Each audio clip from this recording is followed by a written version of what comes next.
ونعوذ بالله من شرور أنفسنا ومن سيئات أعمالنا من يهده الله فلا مضل له ومن يضله فلا هادي له ونشهد أن لا إله إلا الله وحده لا شريك له ونشهد أن سيدنا وإمامنا وقدوتنا وشفيعنا محمدا عبده ورسوله سيد المرسلين إمام المتقين وإمام المجاهدين وعلى آله وأصحابه ومن تبعهم بإحسان ودعا بدعوتهم إلى يوم الدين أما بعد۔ میری پردہ نشین، عزت مآب ماؤں، بہنوں اور عزیز بچیوں،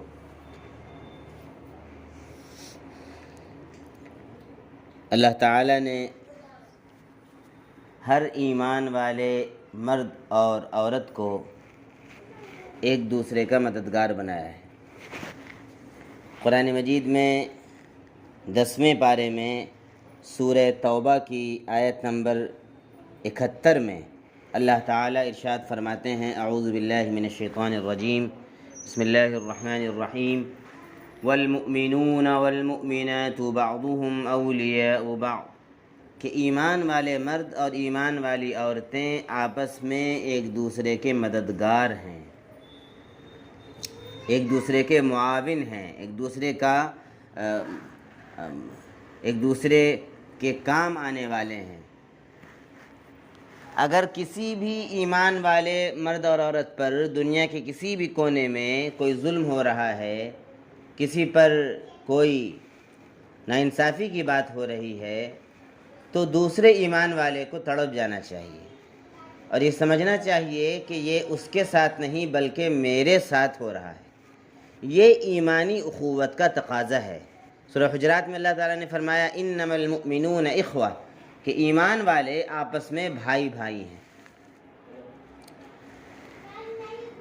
تو ایمان والے پر نبی پاک صلی اللہ علیہ وسلم کی امت پر دنیا کے کسی بھی کونے میں، کسی خطے میں، کسی ملک میں کوئی ظلم ہو رہا ہے تو گویا کہ ہم پر ہو رہا ہے، کیونکہ ان پر ظلم ہونے کی جو وجہ ہے وہ ایمان ہے۔ وہ اللہ کو مانتے ہیں، اللہ کے نبی پر ایمان رکھتے ہیں، آخرت پر ایمان رکھتے ہیں، اسی لیے یہودی ان کے دشمن ہیں، مشرکین ان کے دشمن ہیں۔ یہاں ہندوستان میں جو ظلم ہو رہا ہے مسلمانوں پر، وہ بھی اسی لیے ہو رہا ہے کہ ہم ایمان والے ہیں۔ ہمارا قصور یہ ہے کہ ہم ایک اللہ کو مانتے ہیں، مورتیوں کی پوجا نہیں کرتے۔ تو اس لیے اس رشتے سے، توحید کے رشتے سے، ایمان کے رشتے سے تمام مؤمنین اور مؤمنات بھائی بھائی ہیں، بعضهم اولیاء بعض۔ ایک حدیث میں فرمایا گیا: المؤمن للمؤمن کالبنیان، کہ ایک ایمان والا دوسرے ایمان کے لیے ایسا ہے جیسا کہ ایک عمارت ہو، ایک بلڈنگ ہو، یشد بعضه بعضا، کہ اس کا ایک حصہ دوسرے حصے کو مضبوط رکھتا ہے۔ اینٹ سے مل کر اینٹ اس پر جڑی رہتی ہے، وہ عمارت جو ہے وہ مضبوط رہتی ہے۔ اسی طریقے سے ایک ایمان والا دوسرے ایمان والے کے لیے مضبوطی کا اور طاقت کا ذریعہ ہے۔ اور ایک دوسری حدیث میں فرمایا گیا: مثل المؤمنین فی توادہم وتراحمہم وتعاطفہم، کہ ایمان والوں کی مثال آپس میں ایک دوسرے پر رحم کرنے میں، ایک دوسرے پر ترس کھانے میں اور ایک دوسرے سے محبت کرنے میں ایسی ہے کمثل الجسد الواحد، جیسے کہ ایک جسم ہوتا ہے، اذا اشتکى منہ عضو، کہ اس جسم کے کسی ایک حصے کو بھی اگر کوئی تکلیف ہوتی ہے، تداعى له سائر الجسد بالسہر والحمى، تو پورا جو جسم ہے وہ بے خوابی میں، نیند نہ آنے میں اور بخار میں شریک ہو جاتا ہے۔ پیر کے انگوٹھے میں، تلوے میں کانٹا چبھے تو سر میں درد محسوس ہوتا ہے، دل میں تکلیف ہوتی ہے۔ بالکل اسی طریقے سے دنیا کے کسی کونے میں کسی ایمان والے کے ساتھ کوئی ظلم ہو رہا ہو، اس پر ناانصافی ہو رہی ہو اور وہاں پر قتل عام کیا جا رہا ہو، تو دنیا کے ہر ایمان والے کے دل میں تکلیف ہونی چاہیے اور اس کو تڑپ جانا چاہیے کہ کیا ہو رہا ہے۔ یہ ایمان کا تقاضا ہے اور ایمانی اخوت کا، ایمانی برادری کا تقاضا ہے اور کلمے کے رشتے کا تقاضا ہے کہ ہم اس کے لیے بے چین ہو جائیں۔ اور کیا کر سکتے ہیں ہم؟ ہم ہر وہ کام کریں جو ہمارے بس میں ہو۔ اللہ تعالیٰ یہ دیکھنا چاہتے ہیں کہ جس کے بس میں جو ہے وہ کرے۔ مثال کے طور پر سب سے پہلے تو جو میں نے بات عرض کی کہ بھائی ہم یہ محسوس کریں کہ یہ فلسطینی بھائیوں پر جو ظلم ہو رہا ہے وہ ان پر نہیں بلکہ ہم پر ہو رہا ہے۔ ہم تو یہاں ماشاءاللہ کھا پی رہے ہیں اور گھر میں بال بچوں کے ساتھ خوش ہیں، اور وہاں پورے کے پورے محلے تباہ کر دیے جا رہے ہیں۔ 3-4 دن، آج 5واں دن ہے، مسلسل بم برسائے جا رہے ہیں۔ لوگ نماز پڑھ رہے ہیں، نماز میں بم برسا کر لوگوں کو شہید کر دیا جا رہا ہے، بچوں کو شہید کر دیا جا رہا ہے، عورتیں بیوہ ہو جا رہی ہیں، یا عورتیں چلی جا رہی ہیں، مرد اکیلے رہ جا رہے ہیں، کسی کا کوئی پرسان حال نہیں۔ تو ایسی صورت میں کیا کرنا چاہیے؟ ہمیں تڑپ جانا چاہیے، اے اللہ اے اللہ اے اللہ، نکل جائے منہ سے، اے اللہ بس کر دیجئے، اے اللہ ظلم کو بند کر دیجئے، اے اللہ مظلوموں کی مدد فرما دیجئے، اے اللہ ظالم کو پکڑ لیجئے۔ یہ دعا نکلنی چاہیے، یہ آواز منہ سے بے ساختہ نکل جانی چاہیے کہ محبت کا ادنا تقاضا ہے۔ دوسرے، صدقہ نکالیں۔ گھر میں کوئی پریشانی آتی ہے ہمارے تو ہم صدقہ نکالتے ہیں۔ ہمارے بھائیوں کے ساتھ وہاں پریشانی، اور پریشانی ایسی ویسی نہیں، وہ تو یہاں جان کی بات ہے، پورا گھر تباہ کر دیا گیا، محلہ تباہ کر دیا گیا، تو صدقہ نکالیں۔ ہم یہاں غریبوں کو اس نیت سے دیں کہ اللہ ہمارے مظلوم فلسطینی بھائی بہنوں کی اللہ تو مدد فرما۔ تیسری چیز یہ ہے کہ الگ سے صلاۃ الحاجت کی نماز پڑھ کر دعا کریں، اور ایک غم ہو سینے میں، ایک درد ہو، ایک کسک ہو کہ اے اللہ رحم فرما دے۔ یہ ہوگا تو گویا کہ ہمارا ایمان سلامت ہے۔ اگر یہ ہم کر رہے ہیں تو ہم سمجھیں کہ ہمارا ایمان سلامت ہے، اور اگر یہ نہیں ہے، خدا نخواستہ ہم عام دنوں کی طرح گھروں میں موج مستی کر رہے ہیں اور صرف ویڈیوز دیکھ رہے ہیں، ویڈیو وائرل کر رہے ہیں اور ہنسی مذاق ٹھٹھا کر رہے ہیں، تو اس کا مطلب یہ ہے کہ ہمارے دل میں وہ درد نہیں ہے۔ ہم ان کی مصیبت کو اپنی مصیبت نہیں سمجھ رہے ہیں، ان کی تکلیف کو اپنی تکلیف نہیں سمجھ رہے ہیں۔ ہم یہ سمجھ رہے ہیں کہ وہاں ہو رہا ہے فلسطین میں، ہم لوگ تو یہاں بہت ہی سکون سے ہیں۔ یاد رکھیے میری بہنوں، اور یہ بات میں نے مسجد میں بھی عرض کی، کہ اگر کوئی مسلمان اپنے مسلمان بھائی کی تکلیف پر وہ غمزدہ نہیں ہوگا اور وہ غفلت میں رہے گا، اور وہ یہ سمجھے گا کہ بھئی ہمارے یہاں نہیں ہوا ہے، اور اس کی مدد کو نہیں اٹھے گا، دعا نہیں کرے گا، تو اللہ تعالیٰ دیکھ رہے ہیں۔ اللہ تعالیٰ پھر جب اس پر مصیبت آئے گی تو پھر تمہارے لیے بھی کوئی دعا کرنے والا نہیں ہوگا، کوئی مصیبت میں کھڑا ہونے والا نہیں ہوگا۔ اس لیے اس وقت جو فلسطین کی صورتحال ہے، اور وہ فلسطین کے مسلمان کون ہیں؟ وہ وہاں کے اصل باشندے ہیں، اور مسجد اقصیٰ کے محافظ ہیں۔ وہ مسجد اقصیٰ کی حفاظت کر رہے ہیں، پوری دنیا کے مسلمانوں کی طرف سے فرض کفایہ ادا کرنا ہے۔ اور اسرائیل 1948 میں یہودیوں کو لا کر ناجائز طور پر امریکہ اور برطانیہ نے بسایا فلسطینی زمین پر۔ جس طریقے سے یہاں انگریزوں نے قبضہ کیا تھا، وہاں پر بھی یہودیوں کو لا کر قبضہ کروایا گیا۔ آج کی دجالی میڈیا اور یہاں کی سارے ٹی وی چینلز کہہ رہے ہیں دہشت گرد اور آتنکی حملہ ہے حماس کے لوگوں، یہ کتنی جھوٹی بات ہے۔ یہ کیا یہاں ہندوستان کے ہندو اور مسلمانوں نے جو آزادی کی جنگ لڑی، کیا وہ دہشت گردی تھی؟ کتنا جھوٹ بولا جا رہا ہے۔ جو اپنی زمین کی لڑائی لڑ رہے ہیں، جو وہاں کے حقدار ہیں اور اپنی زمین کو واپس لینے کے لیے اور مسجد اقصیٰ کی حفاظت کے لیے جنگ کر رہے ہیں، ان کو غلط طور پر یاد کیا جا رہا ہے اور نام لیا جا رہا ہے۔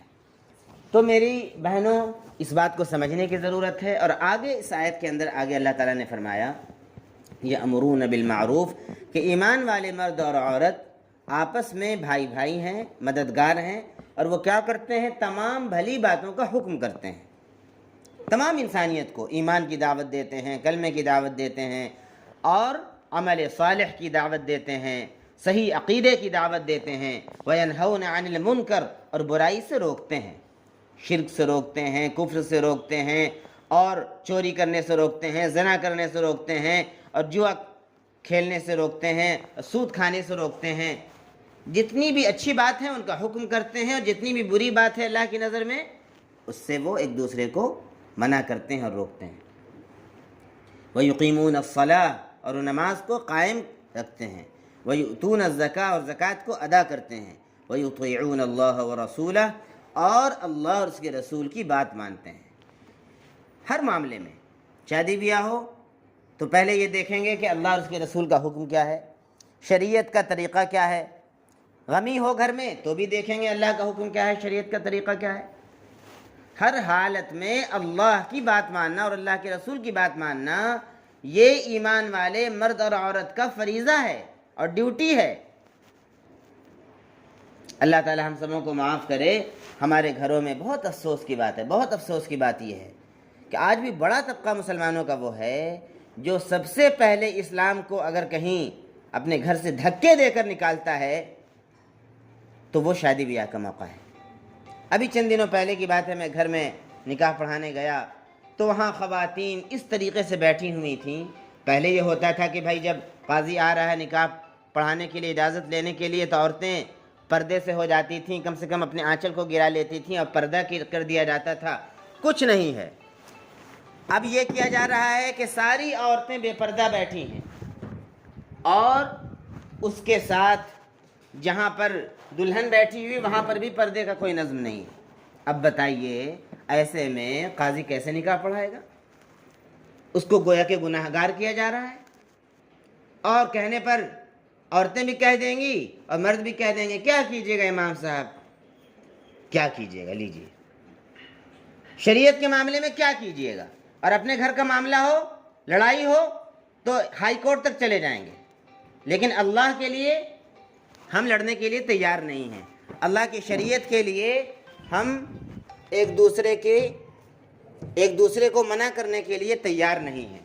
وَيُطِيعُونَ اللَّهَ وَرَسُولَهُ، تو اللہ تعالیٰ نے فرمایا کہ ایمان والے مرد اور عورت جو ہیں وہ ہر بات میں اللہ اور اس کے رسول کی بات مانتے ہیں۔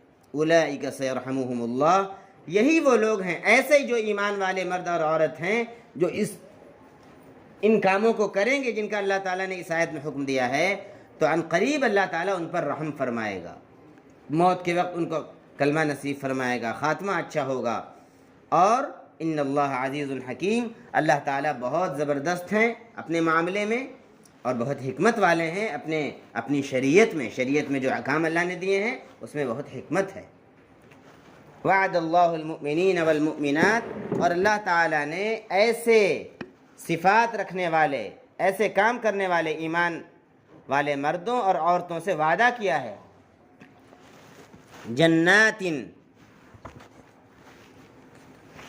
جنتوں کا، تجری من تحتها الانہار، جن کے نیچے سے نہریں جاری ہوں گی، ومساکن طیبۃ فی جنات عدن، اور ہمیشہ رہنے کے باغات میں پاک گھر کا وعدہ کیا ہے۔ ذالک ورضوان من اللہ اکبر، اور اللہ تعالیٰ کی طرف سے سب سے بڑی خوشنودی کا اللہ تعالیٰ نے وعدہ کیا ہے۔ ذالک هو الفوز العظیم، اور یہی ہے بڑی کامیابی۔ اللہ تعالیٰ سے دعا ہے کہ اللہ تعالیٰ ہم سبوں کو ایسے سچے ایمان والے مرد اور عورتوں میں اللہ تعالیٰ شامل فرمائے، داخل فرمائے، اور ان صفات سے اللہ تعالیٰ ہم سبوں کو متصف فرمائے، ہمارے سینے میں اپنے مسلمان بھائیوں کا درد اور غم دے، اور ان کے لیے دعاؤں کا اہتمام کرنے کی اللہ تعالیٰ ہمیں توفیق دے۔ دعا کر لیں۔ الحمدللہ رب العالمین، والصلاة والسلام علی سید المرسلین۔ ربنا ظلمنا انفسنا وان لم تغفر لنا وترحمنا لنكونن من الخاسرین۔ ربنا آتنا من لدنك رحمة وهيئ لنا من امرنا رشدا۔ ربنا لا تزغ قلوبنا بعد إذ هديتنا وهب لنا من لدنك رحمة انك انت الوهاب۔ اے اللہ، اے اللہ، اے اللہ، ہمارے فلسطینی بھائیوں کی مدد فرما۔ اے اللہ، اے اللہ، اے اللہ، اے اللہ، ظالم کو پکڑ لے۔ اے اللہ، یہ یہودی جو ہے اللہ تیرے نبیوں کا جنہوں نے قتل کیا اور جنہوں نے تیرے وعدوں کو توڑا، اے اللہ جن پر تو نے لعنت فرمائی اور جن پر تیرا غصہ ہوا، اے اللہ، اے اللہ، اے اللہ، تو ان کے لگام کو کس دے۔ اے اللہ، ان کو اس طریقے سے ہلاک فرما دے جیسے تو نے قوم عاد اور قوم سمود کو ہلاک فرمایا۔ اے اللہ مسجد اقصی کی حفاظت کرنے والے مسلمانوں کی مدد فرمائیے۔ اے اللہ اے اللہ آگے سے پیچھے سے دائیں سے بائیں سے حفاظت فرمائیے۔ یا اللہ ان پر اپنے فرشتوں کو بھیج کر اے اللہ ان کی مدد فرمائیے۔ اے اللہ ہمیں ان کے لیے تڑپنے کی اور اے اللہ غم کھانے کی توفیق عطا فرمائیے۔ اے اللہ ایمانی قوت ہمارے دلوں میں پیدا فرمائیے۔ اے اللہ ایمانی درد اور کسک پیدا فرمائیے۔ اے اللہ راتوں میں اٹھ کر یا اللہ ان کے لیے دعائیں کرنے کی توفیق عطا فرمائیے، روزے رکھ کر دعائیں کرنے کی توفیق عطا فرمائیے، صدقہ نکالنے کی توفیق عطا فرمائیے، یہ سمجھنے کی توفیق عطا فرمائیے کہ اے اللہ ہمارے وہ ایمان والے بھائی ہیں اور وہ مرابط ہیں اور مجاہد ہیں اور تیرے مسجد اقصی کی محافظ ہیں۔ اے اللہ ان کے ساتھ نہیں ہو رہا ہے، یہ سب کچھ ظلم ہمارے ساتھ ہو رہا ہے۔ اے اللہ ان صفات کا اس آیت میں تو نے حکم دیا ہے، ان صفات سے ہم سبوں کو متصف فرمائیے۔ یا اللہ ہمیں اپنی تمام تقریبات میں، خوشی اور غمی کی تقریبات میں سب سے پہلے شریعت کو سامنے رکھنے کی توفیق عطا فرمائیے، اور تمام رسم و رواج سے اور بدعات و خرافات سے ہم سبوں کو توبہ کرنے کی توفیق عطا فرمائیے۔ اے اللہ اپنے حکم اور اپنے نبی پاک صلی اللہ علیہ وسلم کی شریعت کے سامنے ہمیں سرنڈر کر جانے کی توفیق عطا فرمائیے۔ اے اللہ اس گھر میں یا اللہ جو نکاح مسنون کی جو تقریب ہونے والی ہے، اے اللہ اس کو تو اپنے فضل سے اور اپنے رحم سے اور کرم سے یا اللہ سہولت کے ساتھ، عافیت کے ساتھ یا اللہ انجام تک پہنچائیے۔ اے اللہ خیر و برکت کا معاملہ فرمائیے، عافیت اور سہولت کا معاملہ فرمائیے، اور جتنی بھی بچیاں مسلم گھرانوں میں یا اللہ بالغ ہو گئی ہیں اللہ سب کے لیے غیب سے مناسب جوڑے کا انتظام فرمائیے۔ اے اللہ جتنے بالغ بچے ہیں یا اللہ سب کے لیے حلال روزگار کا انتظام فرمائیے۔ اے اللہ ہمارے معاشرے کو پاکیزہ فرمائیے، نکاح کو آسان فرما دیجئے، زنا کے راستوں کو مسدود فرما دیجئے۔ اے اللہ ہم سبوں کی دعاؤں کو قبول فرمائیے، یہاں جمع ہونے کو قبول فرمائیے۔ اللہ اپنے پاک ناموں کا یا اللہ پاک ناموں کے صدقے میں اور نبی پاک صلی اللہ علیہ وسلم کے صدقے میں اے اللہ فلسطینی بھائی بہنوں کی اللہ مدد فرما دیجئے۔ ربنا تقبل منا انك انت السميع العليم وارنا مناسكنا وتب علينا انك انت التواب الرحيم۔ سبحان ربك رب العزة عما يصفون وسلام على المرسلين والحمد لله رب العالمين۔